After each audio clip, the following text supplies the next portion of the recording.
मौलाना Jersey साहब नीतीश के favour में बोल दें तो नीतीश तो हमें एमएलसी बना देगा।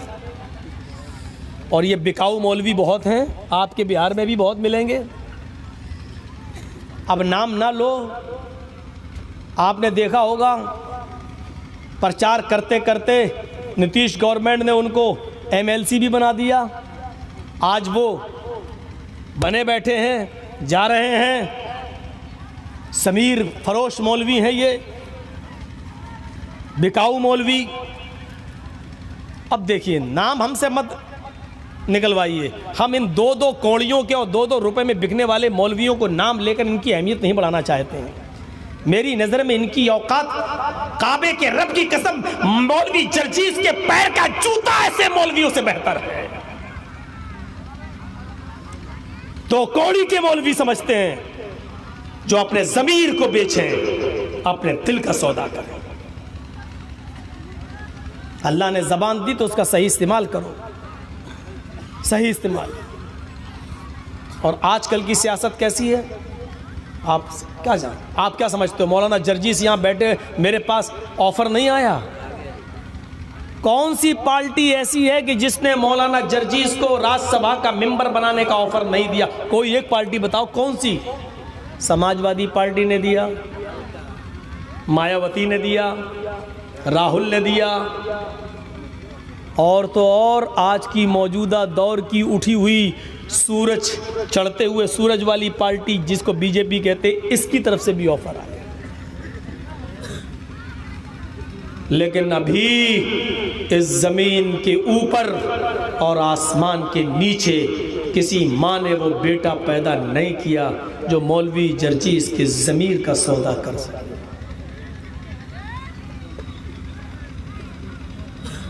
मेरे भाइयों सुनो, क्या कहा अबू मूसा? आइंदा मेरी बीवी को कोई ओहदा देने की, कोई तोहफा देने की कोशिश मत करना। ये सब क्यों? वल तंजुर नफ्सुम मा कद्दमत लिगद, कल कयामत के दिन के लिए तुमने कौन सी तैयारी कर रखी है?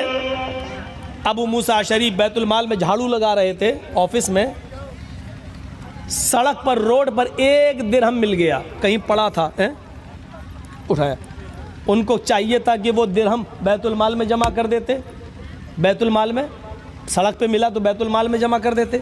लेकिन उन्होंने देखा बच्चे खेल रहे हैं, कोई तरबूज खा रहा है, कोई कुछ खा रहा है, और उबर का छोटा सा 4 साल का बच्चा खेल रहा है, और वो दूसरों का जो खाना खा रहे हैं, दूसरे बच्चे जो चीज़ें खा रहे हैं, उसको देख रहा है। तो अबू मूसा अशरी को बुरा लगा कि इस बच्चे के पास कुछ नहीं है, उमर के बेटे के पास खाने को कुछ नहीं है।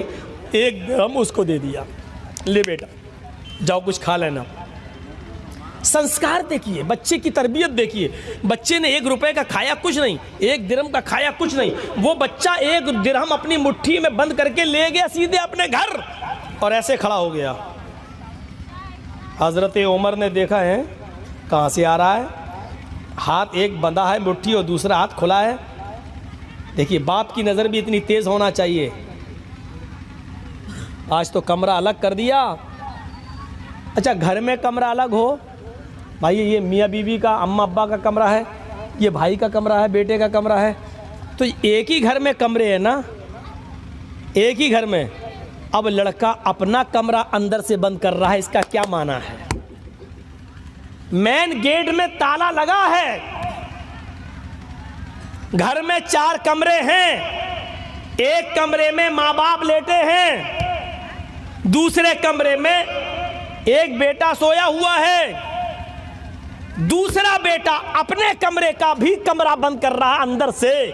उसको मालूम है कि मैं अकेले लेटा हूं, अगर मेरे कमरे में कोई आएगा तो या तो मेरी बहन आएगी या मेरा बाप या मेरी माँ, लेकिन फिर भी उस कमरे को बंद कर रहा है।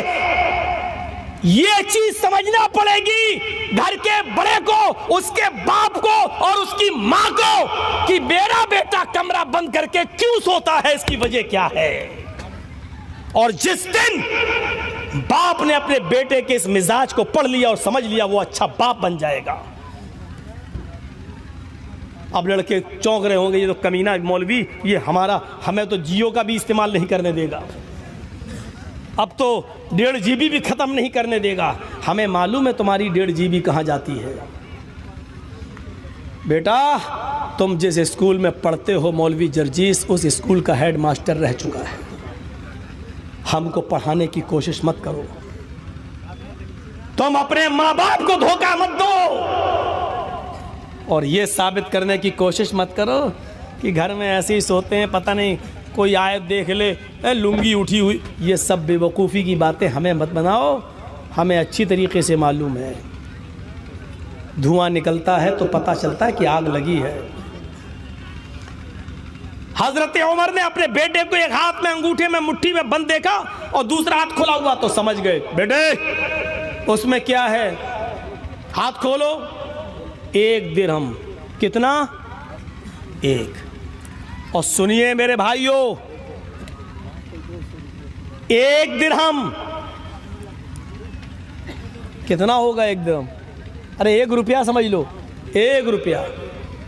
हजरत उमर ने उसका भी हिसाब ले लिया।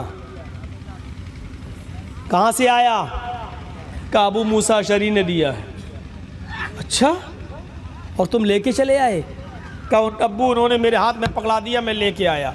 अपने बेटे के हाथ से वो दिरहम छीना, 1 रुपया, और 1 मील दूर गए, 1 मील पैदल, और अबू मूसा अशरी को बैतुल माल से निकाला, वो दिरहम उनके सर पे दे मारा। क्या है ये? कहा कि 1 दिरहम। क्यों? का बाहर सड़क पे पड़ा हुआ था, ऐलान क्या करता, किसी के आने का इंतज़ार क्या करता। सारे बच्चे कुछ कुछ चीज़ें खा रहे थे सड़क से ख़रीद कर, दुकान से ख़रीद कर। आपका बेटा उनकी चीज़ें देख रहा था। मैंने वो 1 दिरहम आपके बच्चे को दे दिया कि वो भी कोई चीज़ लेकर खा लेगा। हज़रत उमर का जवाब सुनो। आए अबू मूसा, आए अबू मूसा, क्या जहन्नम में ढकेलने के लिए और आखिरत बर्बाद करने के लिए, जहन्नम में ढकेलने के लिए और आखिरत हमारी बर्बाद करने के लिए तेरी नज़र सिर्फ उमर के बच्चों पर ही पड़ी थी, उमर के ख़ानदान पर ही पड़ी थी, तुझे कोई और नहीं मिला, तुझे कोई और नहीं मिला, उमर ही मिला।